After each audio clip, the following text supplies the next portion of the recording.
sanos, ¿verdad? En la gran mayoría, los trastornos en relación con el trago van a ser atribuibles a disfunción en la musculatura intrínseca de esa zona, de los nervios o de los mecanismos de control del sistema nervioso central, y por lo general son enfermedades neurológicas subyacentes, lo que hace que la persona no pueda coordinar esta serie de mecanismos para efectuar un trago y que por tanto tengan una disfagia alta.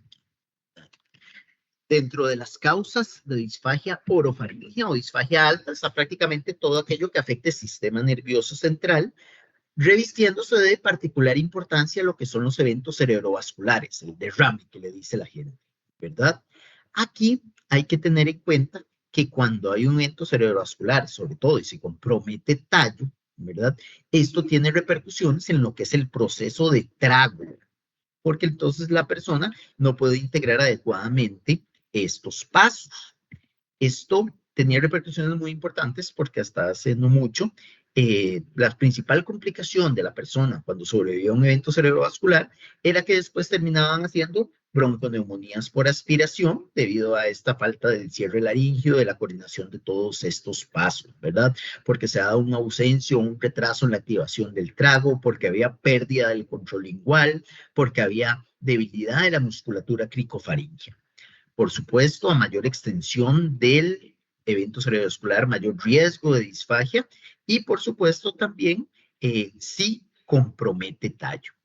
Pero los eventos cerebrovasculares son de los más importantes, pero no son los únicos. Y en general, una gran gama de trastornos neurológicos pueden provocar disfagia y por eso la importancia de enfocarnos siempre en la valoración neurológica en los pacientes con trastornos deglutorios.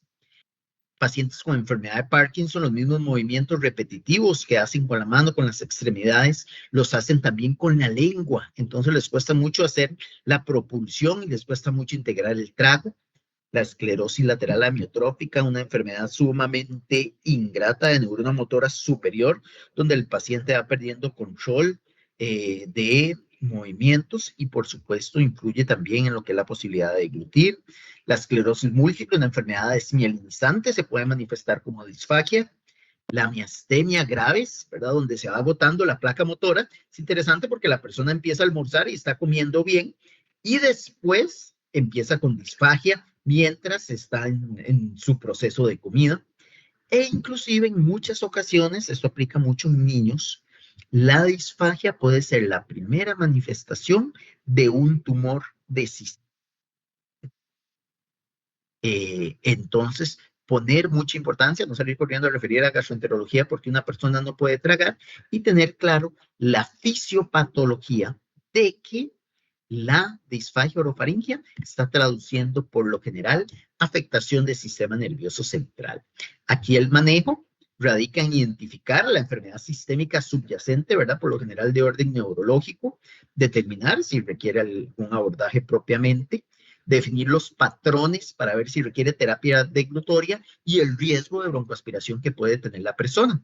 Ahí es donde entra gastroenterología. Nosotros entramos a apoyar al neurólogo o al neurocirujano o al oncólogo en los pacientes que presentan algún grado de compromiso en relación con la deglución, inclusive alta, no tanto porque gastroenterología vaya a hacer algo para que se arregle el proceso del trago, sino porque nosotros lo que hacemos es que a través de una sonda de gastrostomía, lo que se llama el PEC, ¿verdad? Que PEC son las siglas de gastrostomía endoscópica percutánea, colocamos un tubo directamente al estómago asistido por endoscopía y de esta forma aseguramos una vía de alimentación al paciente.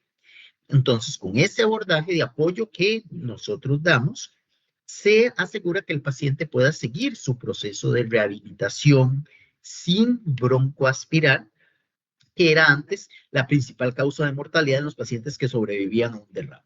Nosotros aseguramos una vía de alimentación y por este tubito al paciente se le puede pasar alimentos, se le puede pasar complementos y suplementos alimentarios, se le puede dar su medicación, etcétera. Entonces nos aseguramos de que el paciente tenga un buen proceso nutricional mientras las especialidades correspondientes están haciendo el abordaje de lo que está provocando la disfagia.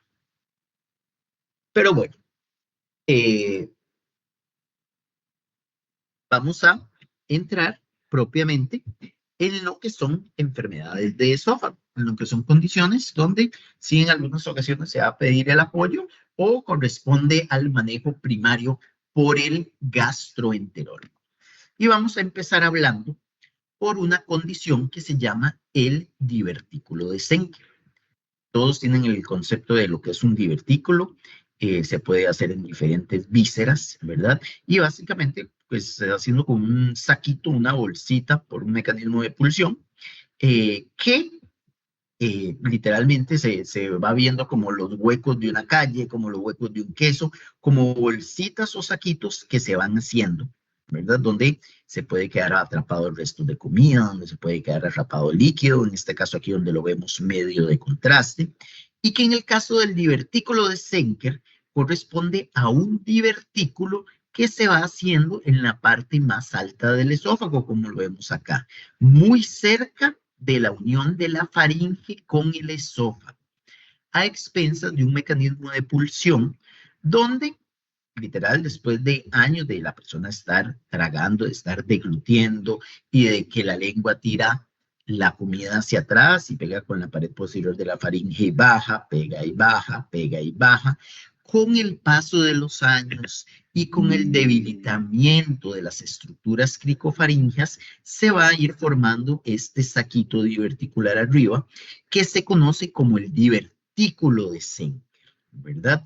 Ubicado por lo general a nivel de la unión faringo-esofágica y que, como es de esperar entonces, lo vamos a ver sobre todo en adultos mayores, que son los que tienen más años de estar deglutiendo y es donde vamos a ir encontrando, de la mano con el paso de la edad, mayor debilitamiento de las estructuras cricofaringeas, entonces se va formando aquí este saquito. El divertículo de Schenker en muchas ocasiones puede ser asintomático, puede ser nada más que yo esté haciendo una gastroscopía y yo vea el divertículo y lo reporte, o puede ser que al paciente sí se le dio medio de contraste y se le ve que se queda aquí atrapado en el saquito diverticular arriba, ¿verdad? Puede cursar asintomático en muchas ocasiones. Cuando es muy grande puede llegar a dar disfagia, esto es relativamente inusual, ¿verdad? Y la manifestación más común va a ser la halitosis, el mal aliento. Y esto se debe a que la persona traga y se quedan restos de comida metidos dentro del saquito diverticular que no baja. ¿Dónde se van quedando esos residuos de comida ahí por días?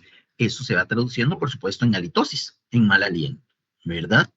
Eh, Cuando encontramos un divertículo de Schenker, hay que tener muy claro la zona donde se está dando. Esto es esófago cervical, ¿verdad? Es un área de un abordaje quirúrgico muy complejo, ¿verdad? Y en la mayoría de opciones hay que poner en una balanza si de verdad vale la pena ya hacer una intervención quirúrgica o una intervención endoscópica donde nosotros cortemos el divertículo, si lo que el paciente tiene mal aliento. Al final son cirugías de mucho riesgo, ¿verdad? Y hay que ponerlo una balanza si vale la pena de repente exponer al abuelo por halitosis a una intervención en esta zona.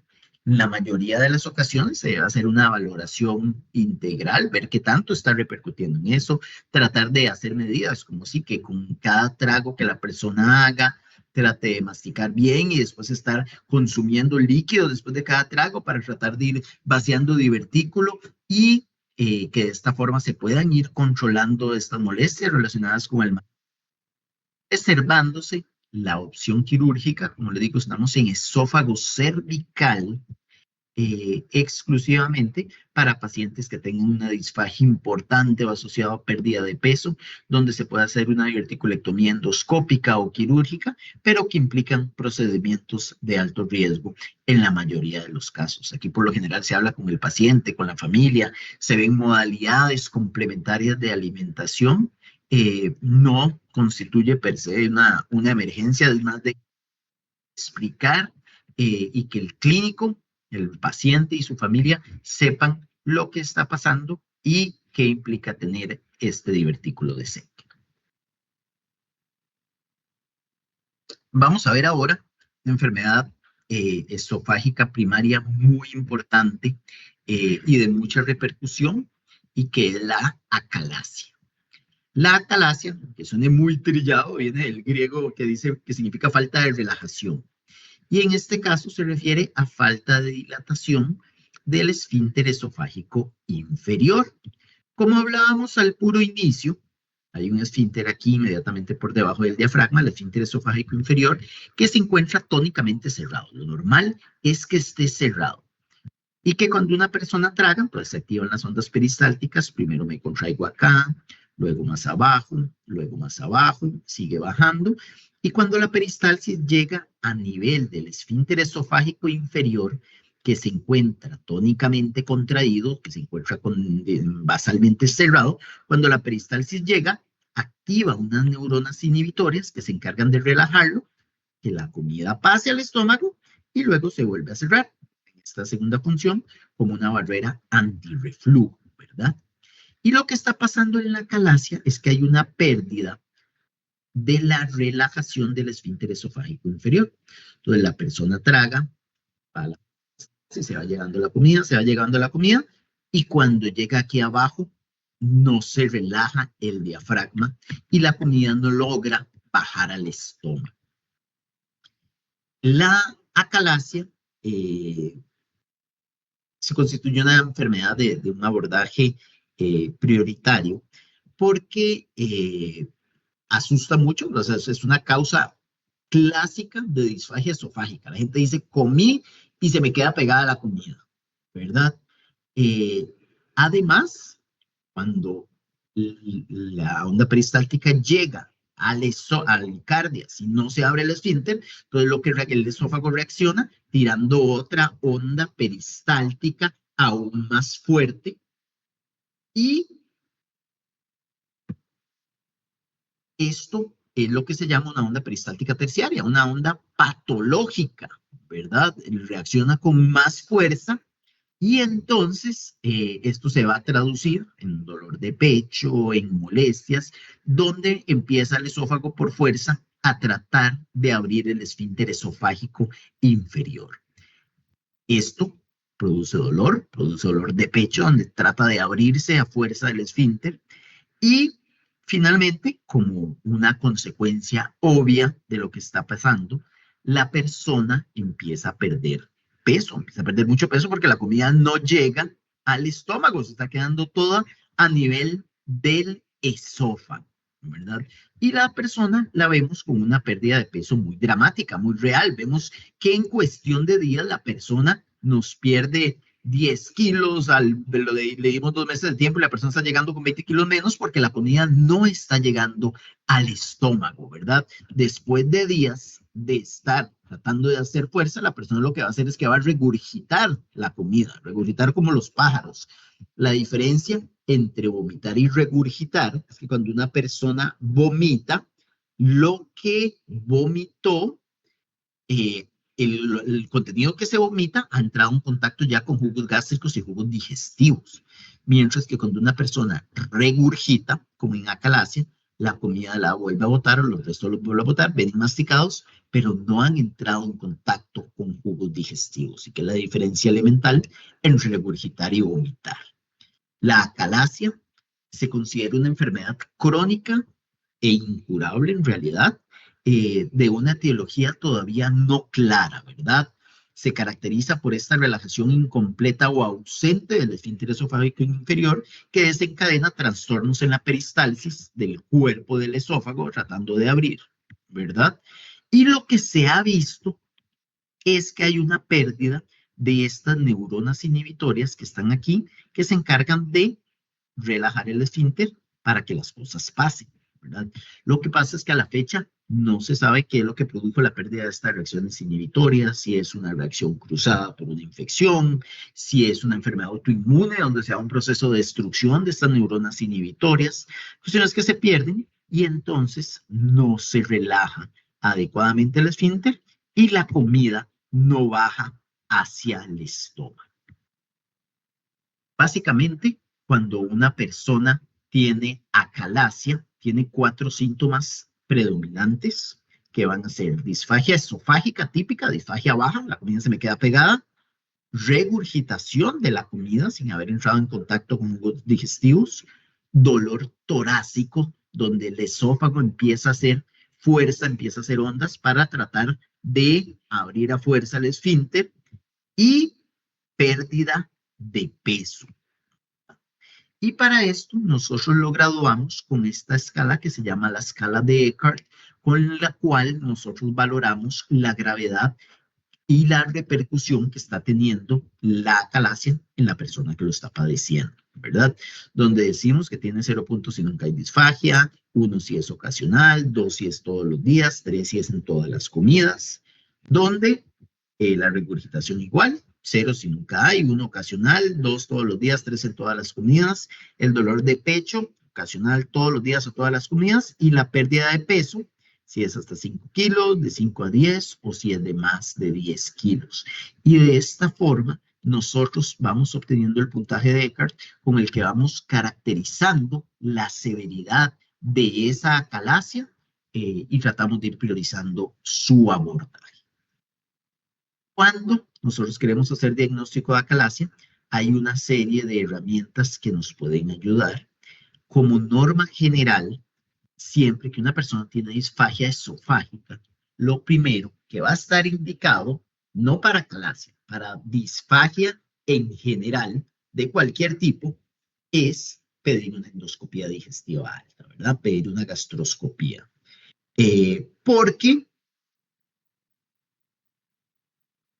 lo que nosotros tenemos que descartar antes que una acalasia, antes cualquier cosa, es que el paciente no tenga algo que esté obstruyendo el paso, ¿verdad? Que no tenga un cáncer de esófago, que no tenga un cáncer de fondo gástrico y que no esté dejando que las causas pasen, que no tenga un tumor de mediastino que me esté comprimiendo la luz del esófago. Entonces, lo primero que se requiere siempre para abordar una disfagia es una endoscopía digestiva. Las endoscopías en disfagia se consideran indicación de urgencia. La persona debería tenerla en las próximas 24, 48 horas máximo, ¿de acuerdo? Porque de esta forma se excluye los diagnósticos de gravedad potencialmente oncológicos asociados. En el caso de un paciente con acalasia, cuando yo hago una endoscopía, lo más común, digamos hasta un 45% de los casos, es que el endoscopista te reporte endoscopía normal. ¿Por qué? Porque yo entro al esófago, yo voy viendo ahí, llego al esfínter, pero por más cerrado que esté el esfínter, digamos, yo digo que esto es como un chiquillo peleando con la mamá cuando la mamá le quiere poner un supositorio. Por más que el chiquillo frunza, la mamá finalmente el supositorio. Igual uno, yo al final yo gano, yo tengo más fuerza, yo abro el esfínter esofágico y entro con mi endoscopio, ¿verdad? Entonces, en muchas ocasiones, el endoscopista, el gastroenterólogo puede reportar gastroscopía normal y eso se puede ver hasta en casi la mitad de los casos. Lo más común que voy a encontrar en acalasia, ¿qué es? Cuando yo hago una gastroscopía, comida en el esófago. Recuerden que una endoscopía siempre se hace con 8 horas de ayuno y que el esófago, su función es llevar la comida de la boca al estómago rápido y bien y lo hace de inmediato.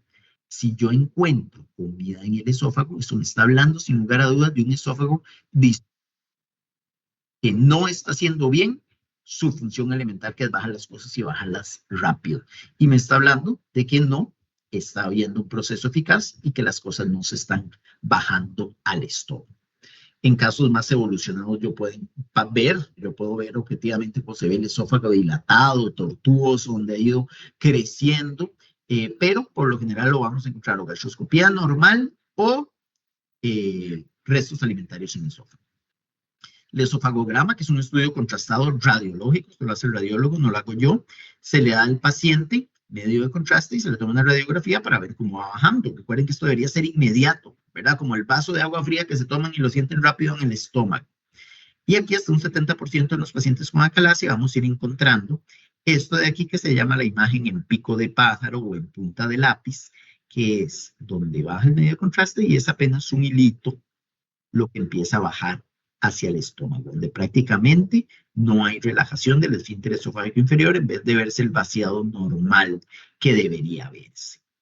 Vemos ya una como esta, donde prácticamente está amputado el vaciamiento hacia el estómago y el esófago va perdiendo su forma, o algo ya como esto, severísimo, eso no parece un esófago, parece un colon, ¿verdad? Un esófago completamente desfuncionalizado que se ha ido ensanchando, que se ha ido dilatando porque se va llenando y llenando y llenando de comida y esto va cambiándole su morfología, ¿verdad? El esofagograma tiene mucha utilidad para nosotros valorar disfagias en presencia de endoscopía normal, ¿verdad?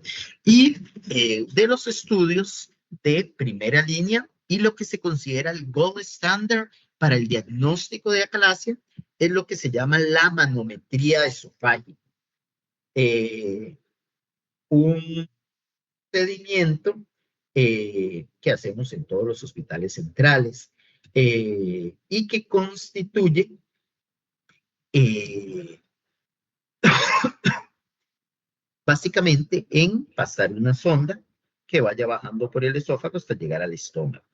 Esta sonda se ha medido primero por endoscopía, entonces al estómago, y la sonda tiene sensores de presión. Entonces, de esta forma le pedimos a la persona que trague. Entonces, donde traga, una vez aquí donde va bajando la onda peristáltica, sube la presión, luego más abajo, luego más abajo. Lo normal es que cuando después de esta onda peristáltica, aquí más bien caiga la presión para que las cosas bajen al estómago. Y esto se ve en la manometría que está abolido, que no se relaja el esfínter, entonces aquí más bien empiezan a haber ondas peristálticas más fuertes arriba y empieza la presión para tratar de que las cosas bajen. La manometría se considera actualmente el gold standard para el diagnóstico de esta enfermedad y se recomienda que debe estar presente y realizada siempre si vamos a hacer un diagnóstico de acalasia, sobre todo porque existen causas de los que se llaman pseudoacalasias, de cosas que pueden parecer acalasia, pero que no lo son. Básicamente solo hay que irse cerca del esófago. Si yo tengo un cáncer gástrico en todo esto, sí me va a dar síntomas muy parecidos. La comida no baja, tengo disfagia, regurgitación. Si yo tengo un tumor de esófago, aquí abajo me va a dar lo mismo. Si tengo un tumor de pulmón que me está comprimiendo aquí, me puede dar parecido. Si tengo un linfoma mediastinal, me puede dar parecido a adenopatías. Existen un montón de causas de lo que se llama la pseudoacalasia, ¿verdad?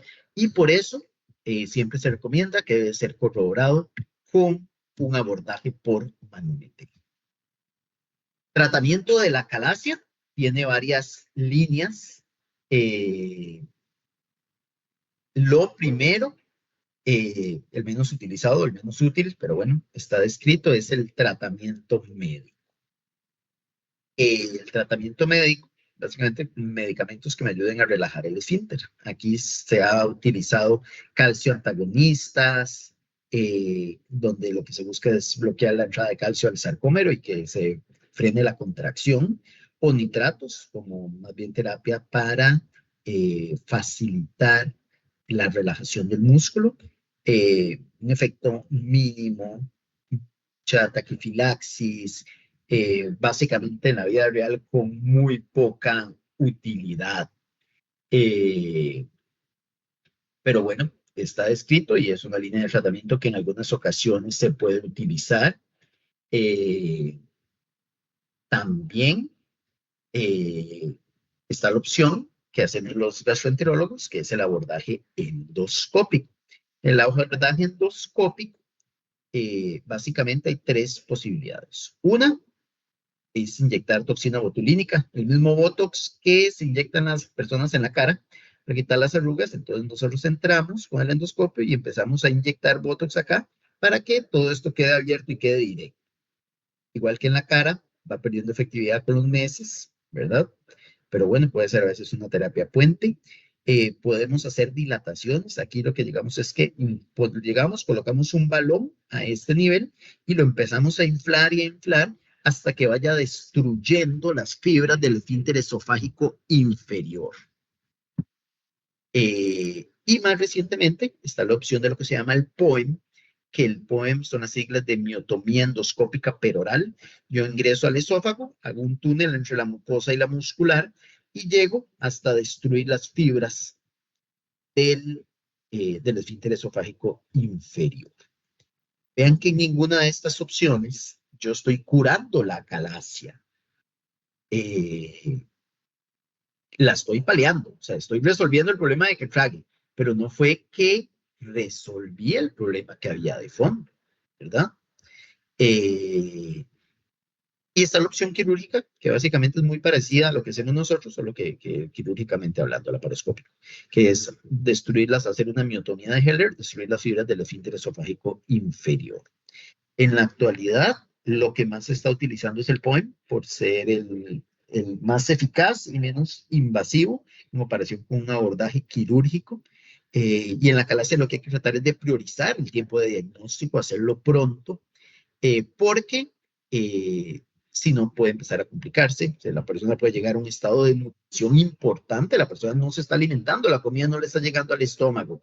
Por supuesto que esto lo puede comprometer y lo puede desnutrir, puede llegar a darse inclusive neumonías por aspiración, donde todo el esófago se va llenando de comida como si fuera la torre de un kebab. Eh, y además, tener en cuenta que existe riesgo establecido entre acalasia y cáncer de esófago, carcinoma, adenocarcinoma, que es el que se asocia a Barrett, sino carcinoma epidernioide. Entonces, igual en todos estos pacientes que les hemos tratado la acalasia por cualquier método, hay que seguir haciendo endoscopías de vigilancia periódica porque existe un riesgo entre la enfermedad y el cáncer de esófago, y la enfermedad yo no la curé, la palié. Cambié en realidad una enfermedad por otra, porque no hay forma de yo tratar una acalasia sin dejar a la persona con reflujo crónico, destruir las fibras del esfínter esofágico inferior. Entonces, en adelante, la persona va a quedar con reflujo gastroesofágico por el resto de su vida, pero bueno, estoy seguro que cualquier persona que haya pasado por una enfermedad tan concha como es una acalasia, va a preferir tener terapia crónica para el reflujo y poder comer que llevar los embates de lo que es una.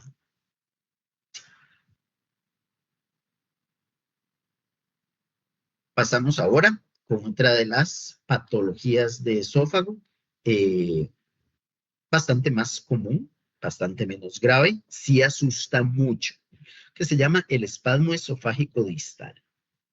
El espasmo esofágico distal, su nombre es muy autoexplicativo, constituye una contracción fuerte y sostenida de la última porción del esófago, la que está constituida esencialmente solo por músculo liso, sin venir precedido de contracciones más arriba, sin que la persona haya tragado. De repente hace esta peristalsis terciaria, esta onda patológica, y la persona hace una contracción de la parte de abajo fuerte y sostenida, muy dura. Por supuesto, cuando la persona hace una contracción fuerte en este sitio, eso se va a manifestar como un dolor torácico, ¿verdad? Y por el sitio donde está localizado es un dolor torácico de características semiológicas muy similares a una angina. Es un dolor torácico opresivo que se irradia a mandíbula, que se irradia a brazo izquierdo, ¿verdad? Y que es la causa más común de que una persona de 25 años llegue a un servicio de emergencias porque crea que le está dando un infarto. Y es porque está teniendo un espasmo esofágico. Produce un síndrome clínico caracterizado por dolor subesternal fuerte, ¿verdad? Sin que se tenga claro en realidad qué es lo que lo produce. Cuando se hacen biopsias del esófago, se ha visto que hay una hipertrofia de la capa muscular en los 2/3 distales. Sin embargo, eso no es exclusivamente patoneumónico, ¿verdad? Y lo que se está contrayendo es la parte de abajo, lo que está produciendo una contracción fuerte, sostenida, que produce un dolor intenso, ¿verdad? Eh, muy, muy similar a la angina. A diferencia de una calasia, que la persona no va a tener pérdida de peso, porque la persona hace su vida normal, come normal, todo, y es de repente un día que le aparece el espasmo y produce este montón de dolor torácico y molestias, ¿verdad? Un dolor torácico, como les digo, muy similar al Angor, descrito como opresivo, con irradiación a cuello, mandíbula, brazo izquierdo, ¿verdad? y que tiende a producir mucha ansiedad en la persona que le está pasando. Porque cuando una persona está en casa y de repente empieza con un dolor torácico fuerte, opresivo, intenso, que se le da el brazo izquierdo, uno no va a decir, debe ser, estaría que estoy teniendo un espasmo esofágico distal. No, la persona lo que piensa es, me está dando un infarto, ¿verdad? Y la persona se va para emergencias. Eh, y por supuesto, en el abordaje de emergencias, priva siempre descartar patología cardíaca. Siempre el paciente lo primero que se le va a hacer es un electrocardiograma, le van a medir enzimas cardíacas, todo esto, ¿verdad? Que después vamos viendo que van saliendo normales. Y el paciente no presenta un perfil epidemiológico de riesgo. Uno dice, porque tiene 22 años, los electros están normales, no sube troponina, esto no es cardíaco. ¿Qué más tengo en tórax que me da un dolor semejante? El esófago, ¿verdad? Si uno se pone a hacer semiología, existe algunas diferencias, sí, claras, entre el espasmo esofágico y el ángulo. Pero bueno, en el susto todo se parece, ¿verdad? La duración, o sea, una persona puede pasar de 1, 2, 3 días con el espasmo esofágico fuerte, ¿verdad? Un ángor que dura más de 20 minutos ya es un infarto, ¿verdad? Aquí no, nadie va a pasar 2 días con una angina estable imparable. En algunas ocasiones el Angor puede ir cediendo con antiácidos y se puede acompañar de pirosis, regurgitación, disfagia. ¿De acuerdo? Eh, si uno quisiera hacer el diagnóstico, es muy científico, tendría que ser con una manometría, ¿verdad?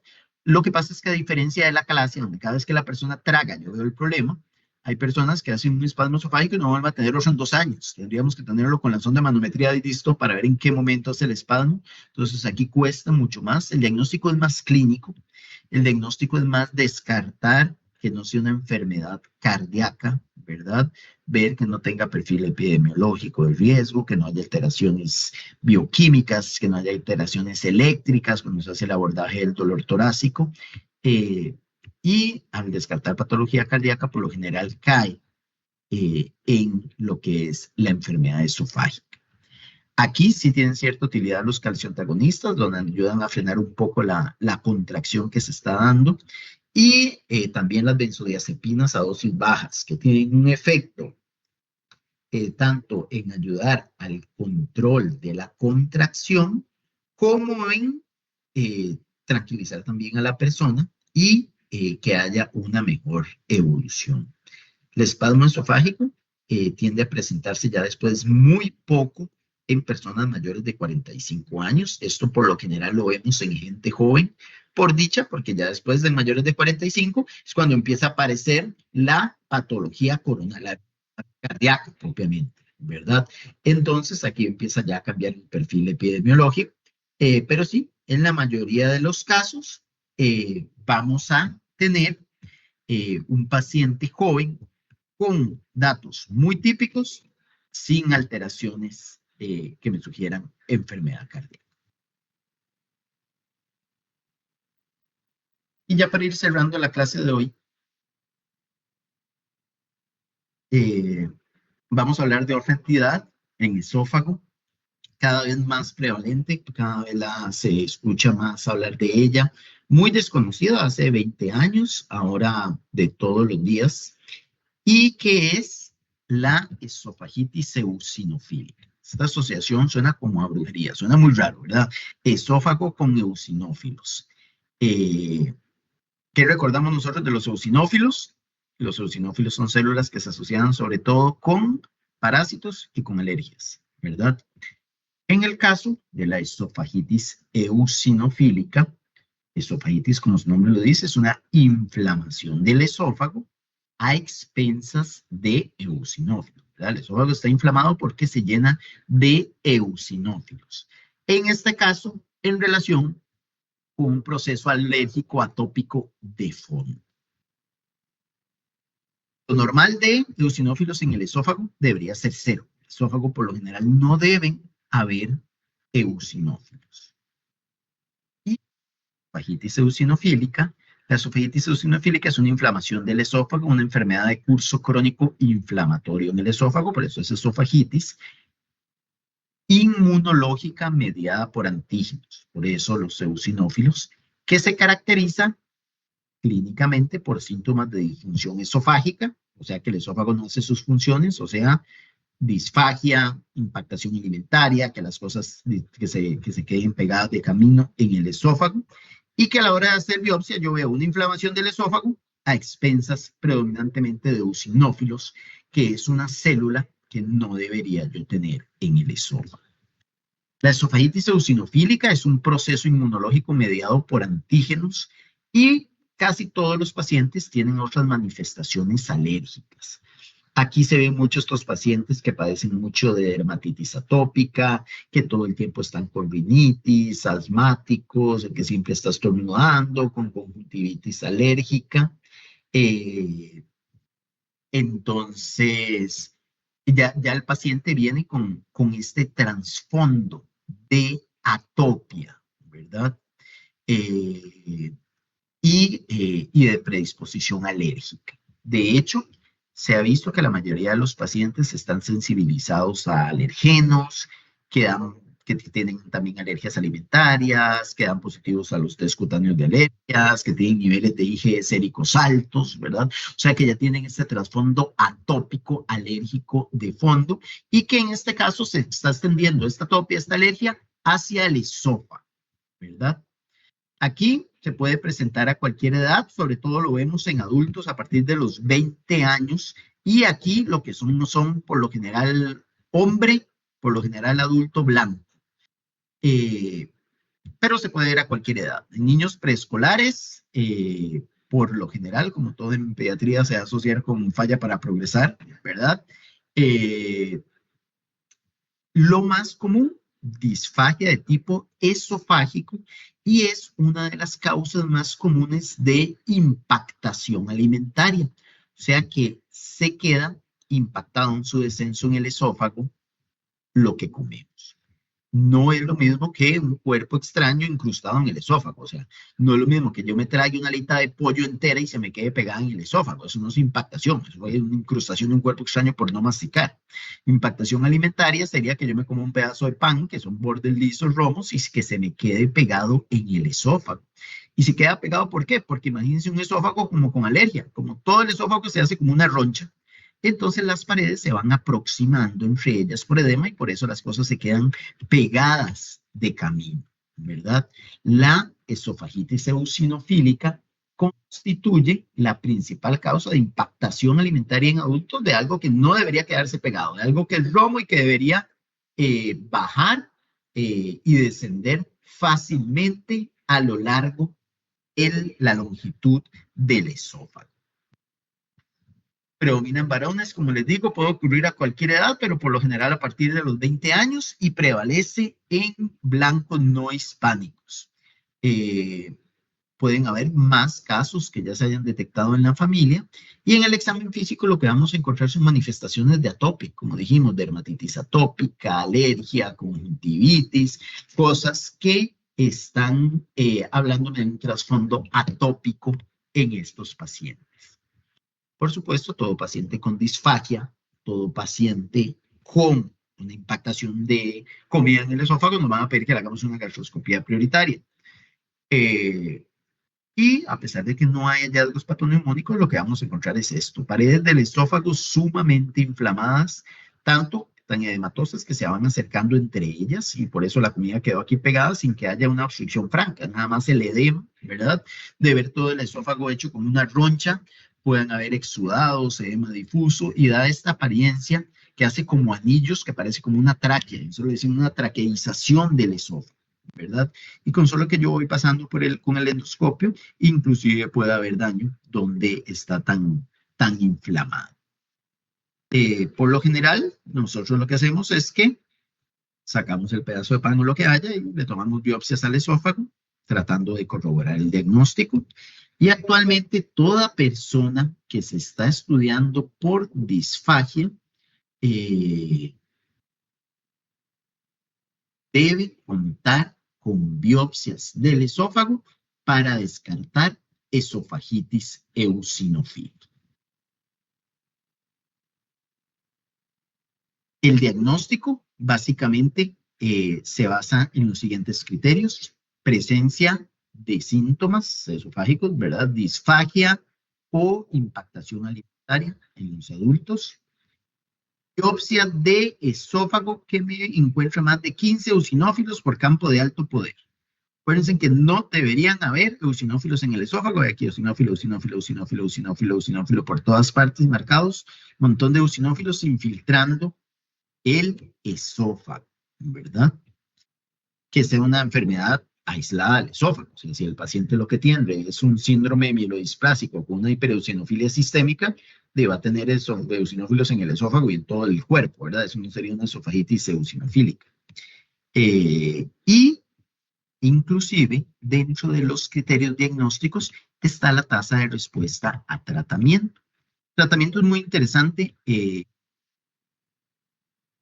Tratamiento con solo dieta y que han dado resultados útiles. Lo que pasa es que son dietas muy restrictivas, son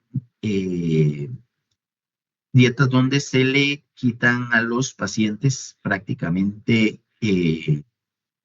todos los, todos los alergenos, donde se quitan lácteos, donde se quita soya, donde se quita gluten, donde se quitan mariscos, donde se quitan cítricos, donde se restringe prácticamente todo. Entonces, han demostrado cierta utilidad, pero básicamente se utilizan niños donde los papás le controlan todo lo que comen. En adultos, lo que más se utiliza es una terapia muy parecida a lo que utiliza la gente con dermatitis atópica, que se pone la persona cuando tiene dermatitis atópica, por lo general betametasona o hidrocortisona, o un esteroide tópico, ¿verdad? O cómo van manejando el asma y su hiperactividad bronquial, sí, con beclometasona, esteroides inhalados. Y básicamente lo mismo se hace con el esófago. Nosotros utilizamos un esteroide que se llama fluticasona, viene siendo como una jalea. Entonces la persona se lo come y se va quedando embarrado, va quedando adherido a las paredes del esófago, haciendo el efecto de ponerse una crema en el esófago, como se pone la persona cuando tiene una dermatitis y se pone betametasona. Y de esta forma va la persona respondiendo al tratamiento y esto permite la resolución de la clínica, o sea, se quita la disfagia, se quitan los anillos, se quita la impactación alimentaria y además después hacemos biopsias control y ya no hay eosinófilos, permite la resolución. La terapia tópica tiene pocos efectos adversos asociados a los esteroides y no se ha determinado el tiempo de extensión de tratamiento. En la mayoría de ocasiones lo mantenemos considera crónica. eh, y actualmente la fluticasona, el esteroide tópico, es la terapia de primera línea por la facilidad, el buen perfil de seguridad y que no tiene que verse el paciente expuesto a las limitaciones de una dieta tan restrictiva como las que se ha visto que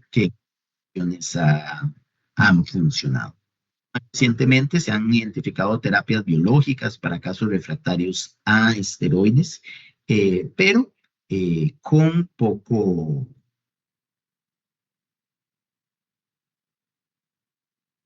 y reservado para casos más severos. Eso es lo que tenemos ahorita hoy con esófago propiamente. Para mañana continuamos con lo que es reflujo gastroesofágico y continuando todavía con abordaje de lo que es esófago. Si tienen alguna duda, alguna pregunta. No, todo claro, muchas gracias. Todo bien. ¿Podría repetir el Todo nombre de claro, gracias. Elisa? Con mucho gusto. Que estén muy bien.